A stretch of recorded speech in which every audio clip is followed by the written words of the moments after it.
Hello children, எல்லாரும் எப்படி இருக்கீங்க? நல்லா இருக்கீங்களா? Very good. உங்கள் அனைவருக்கும் ஆண்டவராகிய இயேசு கிறிஸ்துவின் நாமத்தில் கிரீட்டிங்ஸ், வாழ்த்துக்கள். இன்றைக்கி ஒரு பைபிள் ஸ்டோரி பார்க்கலாமா? இன்றைக்குள்ள பைபிள் ஸ்டோரி எங்கே இருக்குது அப்படின்னு சொன்னால், Matthew chapter 24, Mark chapter 13 and Luke chapter 21. மத்தேயு 24ஆம் அதிகாரம், மார்க் 13ஆம் அதிகாரம் மற்றும் லூக்கா 21ஆம் அதிகாரம். லாஸ்ட் டே சைன்ஸ், கடைசி நாட்களில் நடைபெறும் அடையாளங்கள் என்ன அப்படிங்கிறத ஏசப்பா இந்த அதிகாரத்தில் நமக்கு விளக்கி சொல்கிறாங்க. ஸோ பகுதி 1 பார்ட் 1 நம்ம நேற்று தியானித்தோம். ஏன்னா மொத்தமாக நம்ம படித்தோம்னா அது புரிகிறது கொஞ்சம் கஷ்டமாக இருக்கும். அதனால் 2 பாட்டாக படிக்கலாம் அப்படின்னு சொல்லி நேற்று ஒரு பாட்டு, இன்றைக்கி நம்ம இன்னொரு பாட்டை நம்ம என்ன பண்ணலாம், தியானிக்கலாம். அப்போ கடைசி நாட்களில் என்னெல்லாம் நடக்கும் அப்படின்னு சொல்லி ஏசப்பா மறுபடியும் என்ன சொல்ல வராங்க அப்படிங்கிறத நம்ம தியானிப்போமா? ஸோ இன்றைக்கி நம்ம தியானிக்கிற இந்த பகுதி லூக் சாப்டர் 21 இருக்குது. Okay. When you see Jerusalem being surrounded by armies, you will know that its destruction has arrived. If you are in Jerusalem, try to escape to the mountains, and those outside the city must not attempt to return. என்ன சொல்கிறாங்க?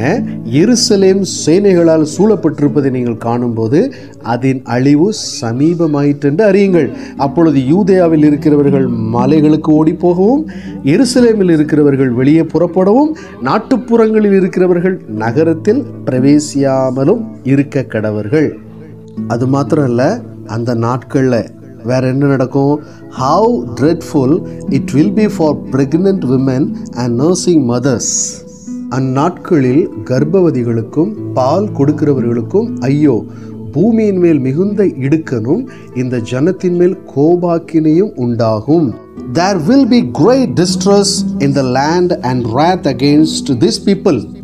பூமியின் மேல் மிகுந்த இடுக்கனும் இந்த ஜனத்தின் மேல் கோபாக்கினையும் உண்டாகும். கடைசி நாட்களில் என்னெல்லாம் நடக்கும் கேட்கும்போதே ரொம்ப பயங்கரமாக இருக்குது பார்த்தீங்களா?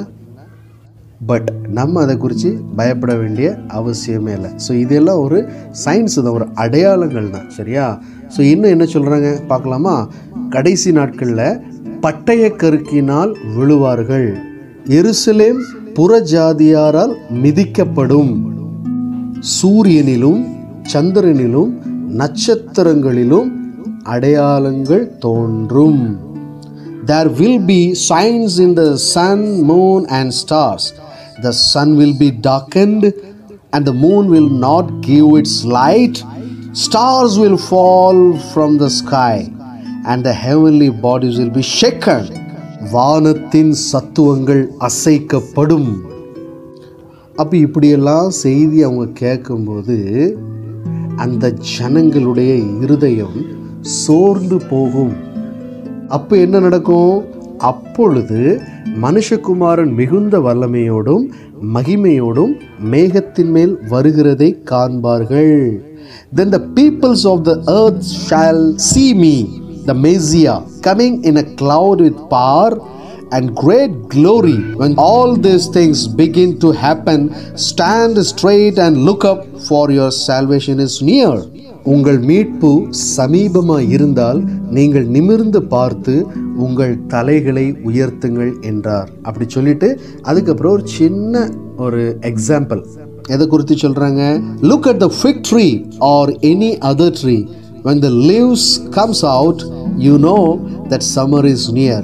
In the same way, when you see these events taking place, you can be sure that the kingdom of God is near and the end of this age has come. Heaven and earth may pass away, but my words will never pass away. அப்போ அந்த அத்திமரத்தை குறித்து ஒரு சின்ன உவமையை சொல்கிறாங்க.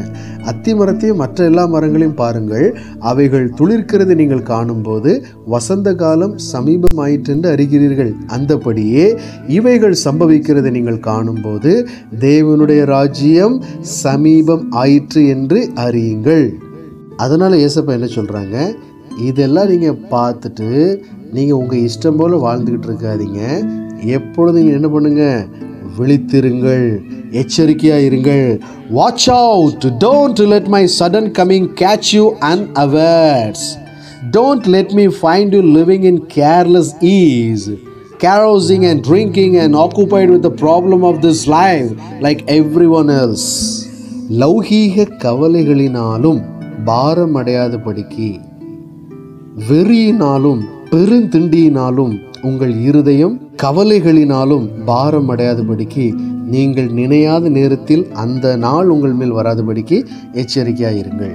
எல்லாம் சொல்லி முடிச்சுட்டு ஏசப்பா கன்க்ளூட் பண்ணுறாங்க. Jesus concluded, watch and pray that you may be able to escape all that is about to happen and that you may be able to stand before the Son of Man. ஆகையால் இனி சம்பவிக்க போகிற இவைகளுக்கெல்லாம் நீங்கள் தப்பி மனுஷகுமாரனுக்கு முன்பாக நிற்க பாத்திரவான்களாக எண்ணப்படுவதற்கு எப்பொழுதும் ஜெபம் பண்ணி விழித்திருங்கள்.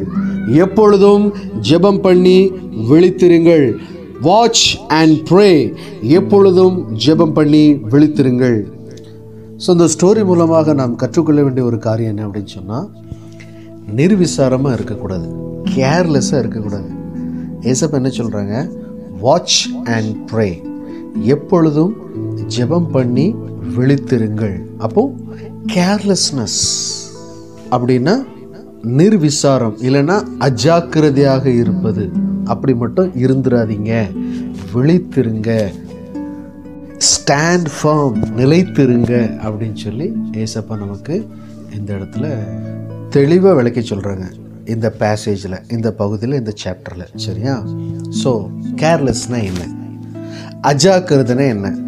இப்போ உதாரணத்துக்கு நம்ம பாடி எடுத்துக்கலாம், இல்லை நம்ம ஹெல்த் எடுத்துக்கலாம். சரியா? அப்போ நம்ம ஹெல்த் மேலேயோ இல்லை நம்ம பாடி மேலேயோ நம்ம கேர்லெஸ்ஸாக இருக்கிறதுனா என்ன? ஃபார் எக்ஸாம்பிள், இப்போ நீங்கள் ஒரு 2 நாள் குளிக்கலை, இல்லை பல்லு விளக்கலை, அப்போ உங்கள் பாடி என்ன நிலைமையில் இருக்கும் கொஞ்சம் யோசிச்சு பாருங்கள். ஒரு சின்ன இமேஜினேஷன் பண்ணி பாருங்கள், நம்ம இப்படி இருந்தால் எப்படி இருக்கும். அதை சகிக்கவே முடியாது. அதே மாதிரி ஒரு 2 நாள் சாப்பிடலை, நம்ம ஹெல்த்துக்கு தேவையான நியூட்ரிஷன் கிடைக்கல அப்படின்னா உங்கள் ஹெல்த் கண்டிஷன் எப்படி இருக்கும்?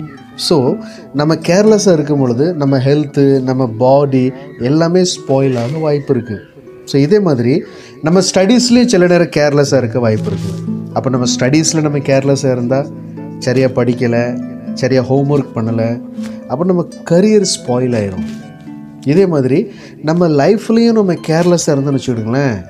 கேர்லெஸ் மீன்ஸ் நம்ம என்ன பண்ண போகிறோம், எப்படி பண்ண போகிறோம், என்னெல்லாம் அச்சீவ்மெண்ட் நம்ம பண்ண போகிறோம். ஸோ அப்படிங்கிற ஒரு எய்மை நம்ம பிளான் பண்ணி நம்ம செய்யணும். அப்படி இல்லை, வாழ்க்கை போகிற போக்கில் போய்கிட்டே இருக்கட்டும், என் இஷ்டம் போல் நான் இருப்பேன் அப்படின்னு சொன்னால், ஸோ நம்ம லைஃப் கூட நம்மளுடைய கேர்லெஸ்னஸால் ஸ்பாயில் ஆக வாய்ப்பு இருக்குது. ஸோ இதே மாதிரி தான் இந்த ஸ்பிரிச்சுவல் லைஃப் கூட கேர்லெஸ்ஸாக இருந்தீங்க அப்படின்னு சொன்னீங்கன்னா ஏசப்பா வந்துட்டு போயிடுவாங்க. பட் நம்ம நிலைமை எப்படி இருக்கும்? Question mark. ஸோ நீங்கள் பெரிய ஆளான பிறகு ஒரு கார் வாங்குறீங்களா, அந்த கார் மேலே கேர் எடுக்கணும். ஒரு கடை வச்சுருக்கீங்களா, ஒரு பிஸ்னஸ் வச்சுருக்கீங்களா, அந்த பிஸ்னஸ் மேலே கேர் எடுக்கணும். ஸோ இப்படி எல்லாத்துலேயுமே நீங்கள் கேர்ஃபுல்லாக இருந்தால் தான் உங்களுடைய லைஃப் ஒரு சக்ஸஸ்ஃபுல் லைஃபாக காணப்படும். ஸோ இதே மாதிரி ஏசப்பா என்ன சொல்கிறாங்க அப்படின்னு சொன்னால், நம்மளுடைய ஸ்பிரிச்சுவல் லைஃப்லேயும் நம்ம கேர் எடுக்கணும், நம்ம கேர்ஃபுல்லாக இருக்கணும், நம்ம வாட்ச்ஃபுல்லாக இருக்கணும். அப்போ எப்படி இருக்கிறது? அப்போ நீங்கள் எல்லாம் யோசிப்பீங்க, நான் தான் சண்டே சர்ச்சுக்கு போகிறேனே, அப்போது நான் நல்லா தானே இருக்கேன் அப்படின்னு சொல்லி நீங்கள் யோசிக்கலாம். பட் அது கிடையாது. நம்ம என்ன பண்ணணும் அப்படின்னு சொன்னால், எவ்ரிடே நம்ம ஆண்டவரை சந்திப்பதற்கு ஆயத்தமாக காணப்படணும். ஸோ ஆண்டவருடைய வருகை எப்போ வேணாலும் வரலாம். ஓகேவா? ஸோ காலையிலையோ, மத்தியானமோ, ராத்திரியோ, ஸோ எப்போல்லாம் உங்களுக்கு முடியுதோ எல்லா நேரமும் நீங்கள் என்ன பண்ணுங்கள்? விழித்திருந்து ஜெபம் பண்ணுங்கள். Watch and pray. ஸோ இந்த அருமையான நாளிலும் இதை நினைவுபடுத்தும் வண்ணமாக ஒரு அருமையான வசனத்தை தியானிப்போம். அந்த வசனம் எங்கே இருக்குது அப்படின்னு சொன்னால், 1 Corinthians chapter 16 verse 13 and 14. Be on your guard, stand firm in the faith, be courageous, be strong, do everything in love. 1 Corinthians 16:14. விழித்திருங்கள், விசுவாசத்திலே நிலைத்திருங்கள், புருஷராயிருங்கள், திடன் கொள்ளுங்கள், உங்கள் காரியங்கள் எல்லாம் அன்போடே செய்யப்பட கடவுது. ரெண்டு முக்கியமான காரியம், விழித்திருங்கள், விசுவாசத்தில் நிலைத்திருங்கள்.